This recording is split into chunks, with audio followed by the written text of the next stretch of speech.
Let me tell you, my friend, about the powerful and timeless principles that can shape the very decisions of others. You see, in this fast-paced world of ours, we are bombarded, yes, overwhelmed, with countless bits of information every single day. It's impossible for the human mind to sift through everything, to make sense of every detail. And so, like travelers lost in a desert, we seek out shortcuts, mental cues that help us survive the madness of modern life. Imagine this: you're walking through the woods, and suddenly, out of the corner of your eye, you catch a flash of sharp teeth, gleaming like the edge of a blade. What do? You step back, don't you? You retreat without a second thought. Why? Because your mind is wired to recognize danger in an instant, to protect you from harm before you even know it. It's a reflex, an instinct, a primal urge to survive. Now, my friend, what if I told you that the same primal instincts, the same shortcuts, are what guide us in everyday decisions too? There are 6 principles, 6 fundamental truths, that can lead people, without even realizing it, to say yes. Yes to an offer, yes to an idea, yes to influence. These principles are like the secret keys to the human mind, unlocking doors before we've had a chance to pause and reflect. They are powerful forces, and those who understand them can wield them like a master blacksmith with a mighty hammer. But beware, for these principles, though they can be used for good, can also be turned against us, manipulating our choices without us ever knowing we've been led down a path. The old man in me tells you, my friend, that understanding these principles isn't just a matter of gaining influence, it's also about protecting yourself. Imagine being led down a winding road, believing you've made your own choices, only to find out that you were nudged and prodded the whole way. It's a dangerous thing, not knowing how others can use these principles against you. Like stepping into a trap without seeing the snare. You see, these shortcuts, these mental cues, they work because our brains can't handle it all. We need them to survive the onslaught of life's demands. But those who know how to trigger them can get us to say yes without us even knowing why. It's not conscious. It's automatic. You feel compelled, as if you've made a wise decision, but in reality, it's just a reaction, a response to deeply ingrained tendencies in the human psyche. My dear friend, these 6 principles, they are not mere tricks or gimmicks. No, they are rooted in human nature, ancient as time itself. And by understanding them, you can not only influence others but protect your own mind from being influenced. Now, don't be hasty to think you're above it all. Even the wisest among us can fall prey to these forces if we're not careful. So listen closely, because the wisdom of these principles might just change the way you see the world, and the way the world sees you. If you ever hope to steer the course of influence, or to avoid the rocky shores of manipulation, you must grasp these principles as if your very life depended on it. For in a way, it does. It's the difference between being the captain of your own ship or a passenger unaware of the storm that's about to hit. Principle so ingrained in the human spirit that it has shaped our very survival since the dawn of time.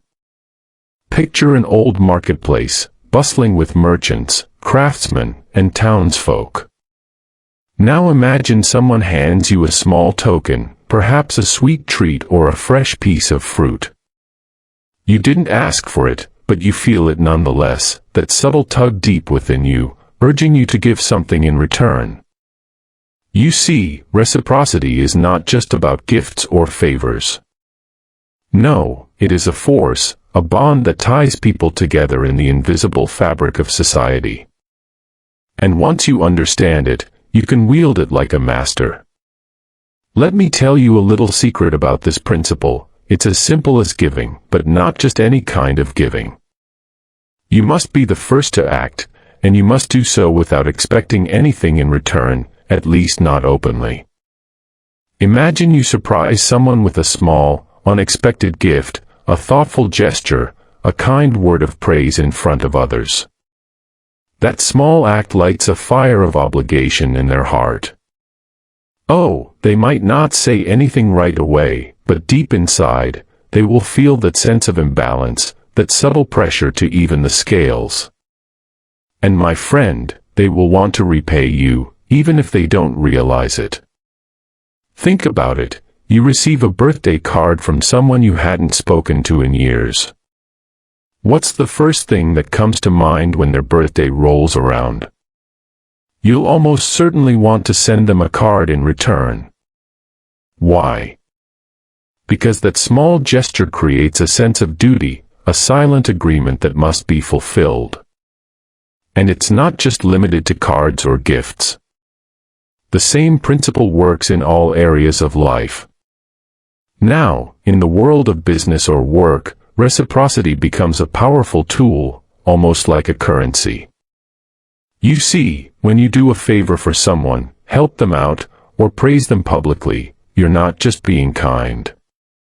No, you're building up a hidden bank of social obligations. Each favor, each gesture, is like planting a seed. And these seeds will grow over time, blossoming into moments when those you've helped will feel compelled to return the favor. It might come in the form of support when you need it most, a positive word behind closed doors, or even an opportunity that changes the course of your life.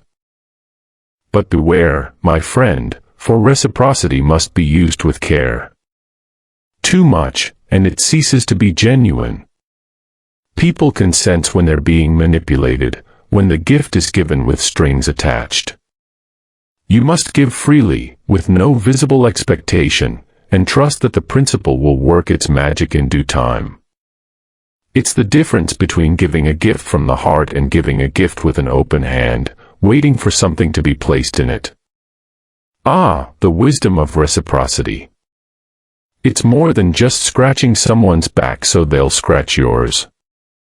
It's about creating a natural rhythm, a flow of giving and receiving that keeps the wheels of society turning.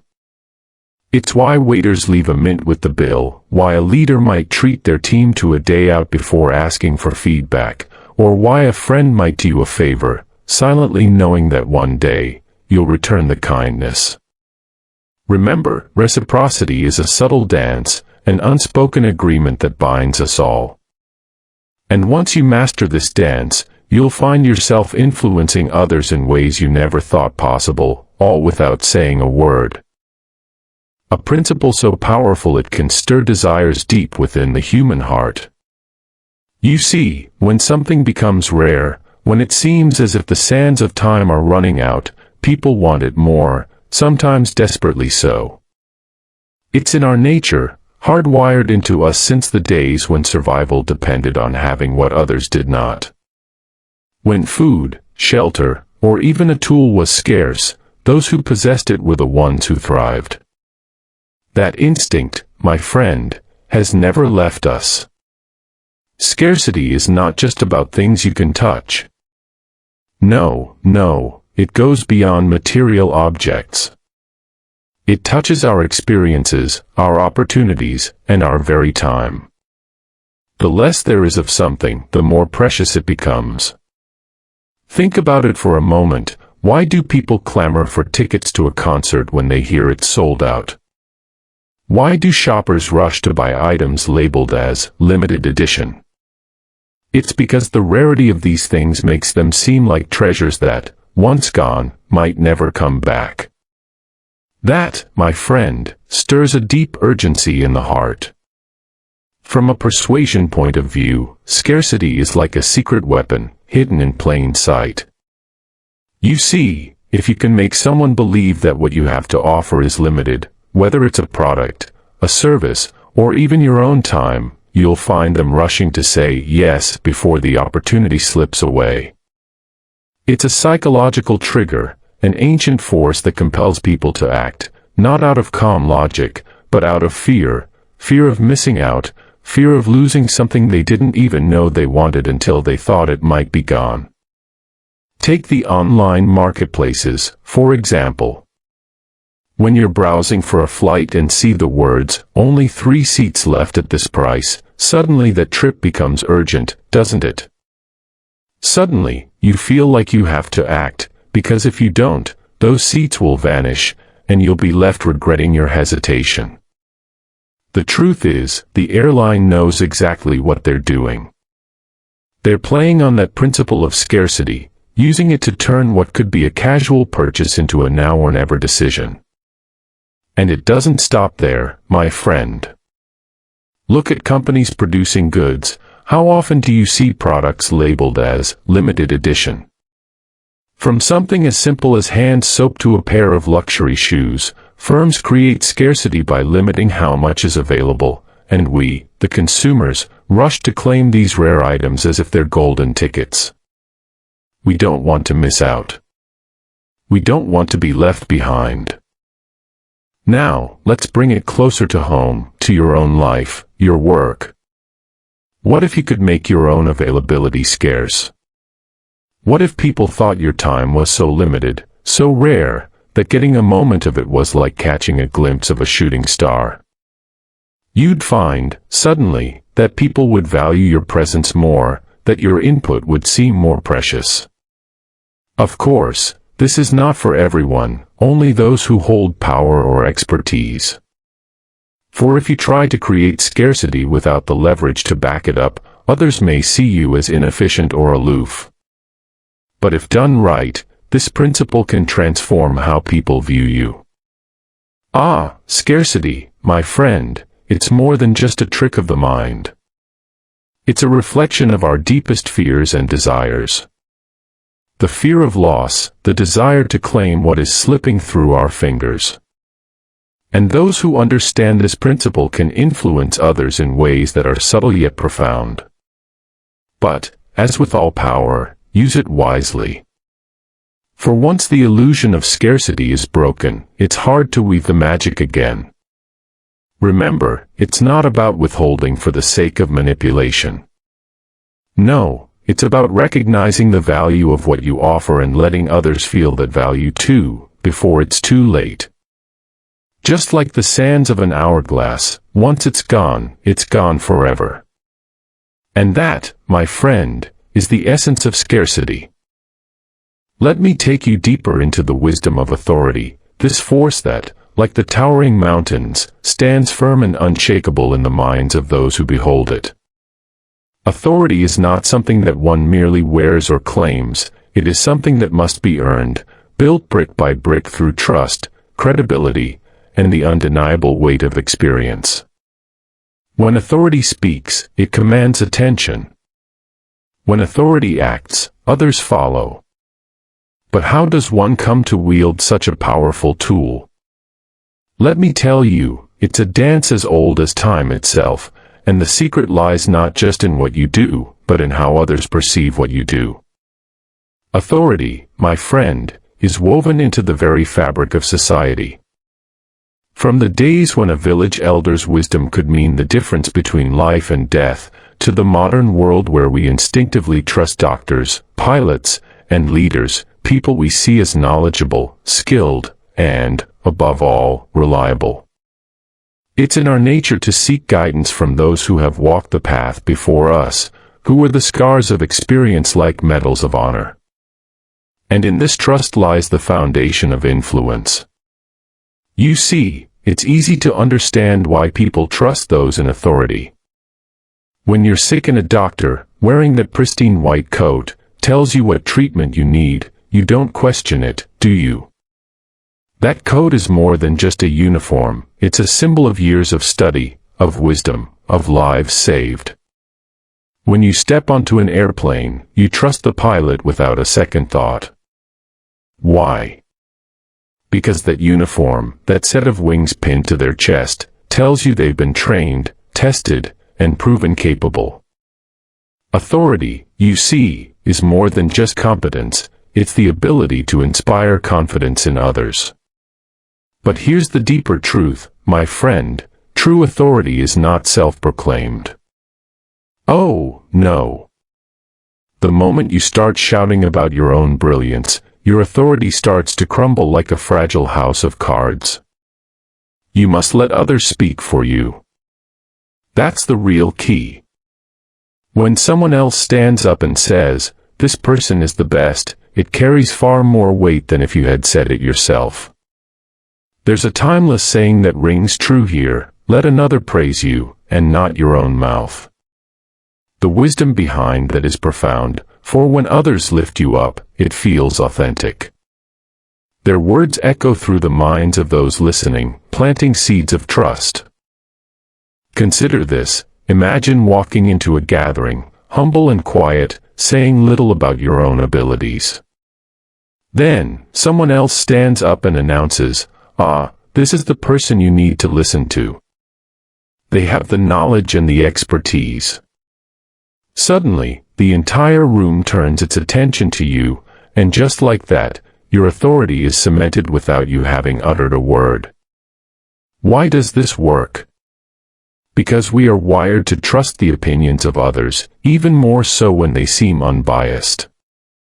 That is the power of third-party validation, my friend. It's an invisible force that builds your influence in ways you might never be able to achieve on your own. Think of the world of work. You may be the most competent person in your field, but if no one else acknowledges your skills, if no one speaks highly of you, it's as if you're invisible. You can shout from the rooftops about your qualifications, but self-promotion will only take you so far. It's when others start speaking on your behalf, when a colleague mentions your success in a meeting, when a client recommends you to another, when someone praises your efforts publicly, that your authority truly grows. And remember, building authority is a delicate balance. It's not just about gathering praise from others, it's about building relationships, fostering trust, and being seen as credible. The more credible you are, the more easily others will speak well of you. This is why your actions matter just as much as your words. Act with integrity, deliver results, and be consistent in your expertise, and soon enough, people will start to see you as the authority figure you aspire to be. But there's one more thing, my friend, a piece of wisdom I must share with you.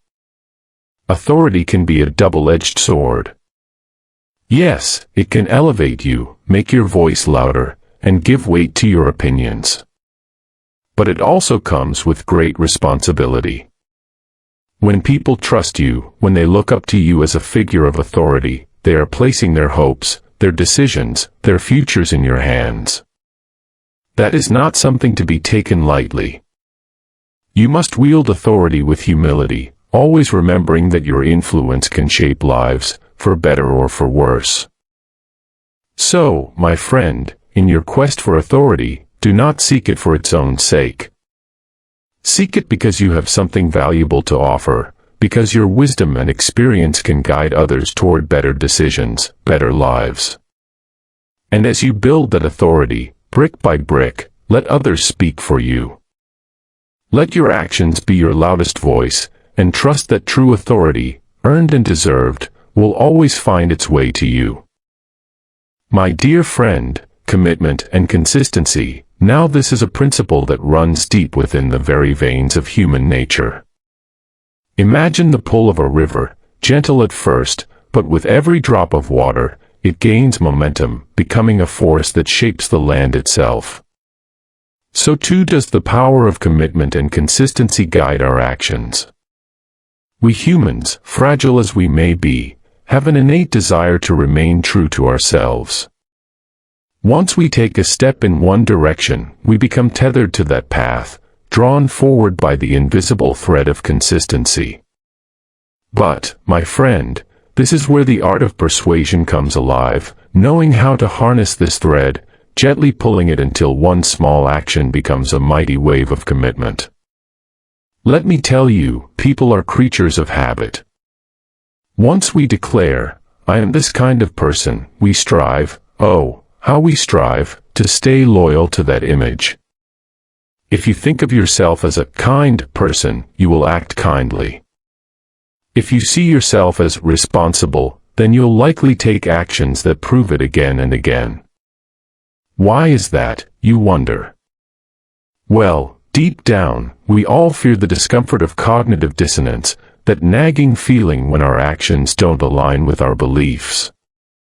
To avoid this inner turmoil, we must stay consistent with the identity we've built.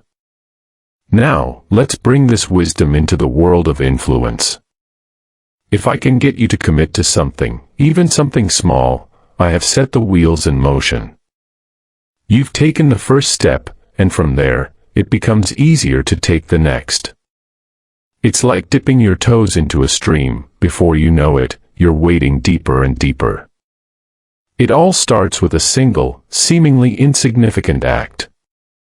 Perhaps I ask you to sign a petition, or maybe I give you a sample of something, a taste of what's to come. It's a small gesture, but it plants a seed. And once that seed is planted, my dear friend, it starts to grow. That little action changes how you see yourself. Let's say I offer you a free trial of a gym membership. You're not making a big commitment, just testing the waters, right? But once you set foot in that gym, once you pick up a dumbbell or run on the treadmill, something inside you shifts. You start to think, hey, maybe I am the kind of person who works out. And then, my friend, comes the magic. The next time someone asks you if you're a health-conscious person, you'll say, yes. Why? Because your actions are starting to align with that identity, and humans are remarkably consistent creatures. We don't want to break the pattern once it's been set. This is why those introductory offers, those free trials, those small asks, they're not just random acts of generosity. They are carefully crafted moments of influence. They invite you to step into an identity, and once you do, it's incredibly hard to step back. Oh, the marketplace knows this well. Ever notice how once you sign up for one little thing, you're soon being nudged to do a bit more? You've tried our cookies for free, why not buy a pack? You've donated $5, how about making it $10? It's not manipulation, my friend, it's momentum. You're already on the path, and every little nudge keeps you walking down it. Now, in the workplace, this principle can be powerful beyond measure. Let's say you're trying to foster a certain behavior in your team, maybe you want them to embrace a culture of learning. You don't start by asking them to dedicate hours each week to professional development. No, you start with something small. Perhaps it's just a recommendation to read an article or attend a short workshop. Once they do, they've taken that first step. They've made a minor commitment. But in their minds, they're starting to see themselves as people who value learning. And the next time you suggest a bigger step, a certification, a leadership course, they're more likely to say yes. Why? Because it aligns with the identity they've begun to adopt. The key, my friend, is to understand that once someone commits to an idea, even in the smallest way, they'll strive to remain consistent with that idea. Think of it like this: every small action we take is a brick laid in the foundation of who we believe ourselves to be. And as that foundation grows, so too does our desire to keep building. The beauty of it is that it's a gradual process. People don't need to be persuaded to take giant leaps, they just need to be guided toward small, manageable steps, and before they know it, they've built something substantial, something they are now committed to, both in their actions and their sense of self. But beware, my friend, for this principle works both ways. If you ask too much, too soon, you risk breaking the delicate thread of consistency. People may pull back, feeling overwhelmed or disconnected from the identity you're trying to help them shape. It is the patient gardener who sees the most beautiful bloom, for they know it is not the seed planted one day that creates the garden, but the steady nurturing, the small drops of water that make the roots strong. So, when you seek to influence, remember this: start small, plant the seed of commitment, and watch it grow into something greater. Guide people with gentle hands, allowing them to see themselves as the kind of person who takes the next step. And trust that the pull of consistency, the human need to remain true to oneself, will do the rest. Ah, my friend, the wisdom in this principle is deep and profound. Use it wisely, and you will not only influence others but also help them shape their own path with a sense of purpose and identity. Picture this: you walk into your office, the familiar hum of daily tasks swirling around you. Amidst the chatter and the clattering of keyboards lies a hidden power, the ability to influence and persuade, using the timeless principles that govern human behavior. Now, imagine you are in a position of authority, a boss with a keen eye for potential and a heart that wishes to see your team flourish. You want to introduce a new concept, perhaps a more flexible working arrangement. But how do you broach such a delicate subject? Ah, the answer lies in the art of small beginnings. It's akin to planting a tiny seed in the rich soil of open-mindedness. Start by getting your team to agree on something minor, something they can easily embrace. Don't you think that a bit of flexibility in our working patterns could be beneficial? You might ask, casually tossing the idea into the air like a paper airplane. It's a simple request, a gentle nudge in the right direction. And when they nod in agreement, something magical happens. They begin to see themselves as open-minded individuals, receptive to the idea of flexibility. But you mustn't stop there, my friend. No, the true artistry of persuasion lies in the careful progression from small to significant. Once that seed of agreement is planted, you can build upon it. So, when the time comes to propose a 4-day working week, oh, how splendid that would be, you'll find them much more likely to say yes. Their previous commitment to the smaller idea now pulls them toward embracing this new concept, as if they are being guided by an invisible thread woven by their own choices. Now, consider this: once you've managed to secure that small favor, perhaps they've agreed to attend a brief meeting about flexible schedules, you've effectively shifted their self-perception. They begin to identify as someone who supports change, someone who champions new ideas. And oh, how powerful that identity can be. They may even find themselves advocating for flexibility before you even have to ask. It's a ripple effect, dear friend, set in motion by the gentle nudges of commitment. Gather around as I impart some age-old wisdom on the fifth principle of persuasion, liking. You see, this principle might seem as obvious as the sun rising in the east, yet it is a cornerstone of human interaction. It's as if the universe itself has whispered to us, people are far more inclined to listen to those they like. Imagine a bustling workplace. The atmosphere is charged with energy, a symphony of voices and ideas. In this vibrant setting, you'll find a simple truth: we are drawn to those who warm our hearts, those who make us feel valued and understood. When you give a genuine compliment, it's like casting a golden light upon another soul, illuminating their worth. Suddenly, you become a beacon of positivity, and they, in turn, are more likely to lend you their ears and their trust. Now, let's reflect on the power of similarity. Human nature leans toward familiarity. We gravitate towards those who mirror our experiences, values, and beliefs. Think of it this way: when you find a kindred spirit in a coworker, it's as though you're sharing a warm cup of tea on a chilly day. It creates an immediate bond. This bond is invaluable when it comes to persuasion, for the more we see ourselves in someone, the more we are inclined to embrace their ideas and suggestions. But, oh, there's a caveat. To wield this power effectively, you must invest time in building these relationships before you attempt to persuade. Picture a delicate dance, where each step builds trust and camaraderie. If you march in with your persuasive intentions too soon, it can feel like a thunderstorm in a serene meadow. People will recoil, and your efforts will fall flat.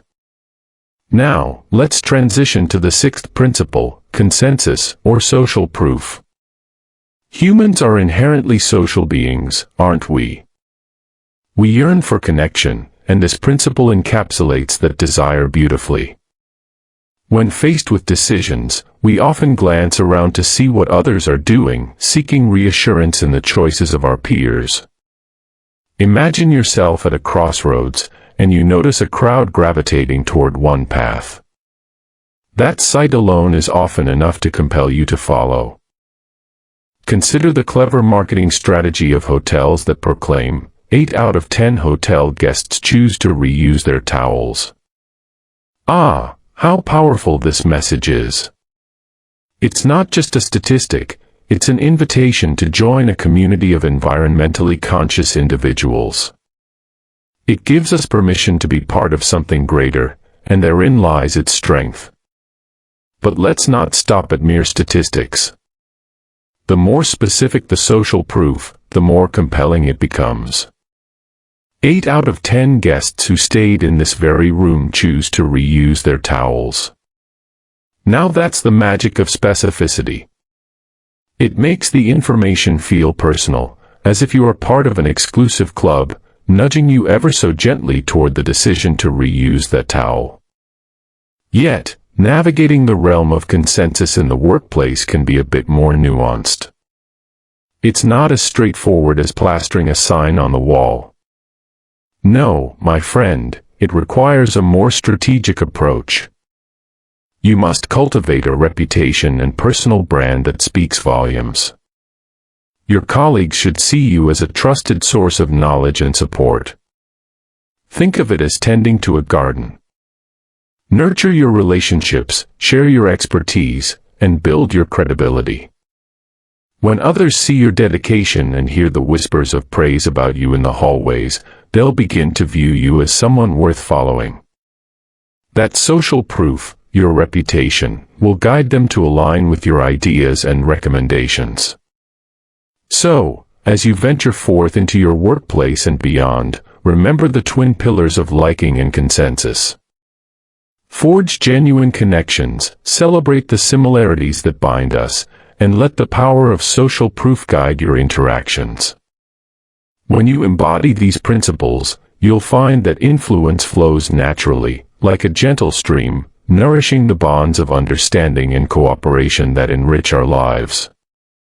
And in this intricate tapestry of human interaction, my friend, you will thrive.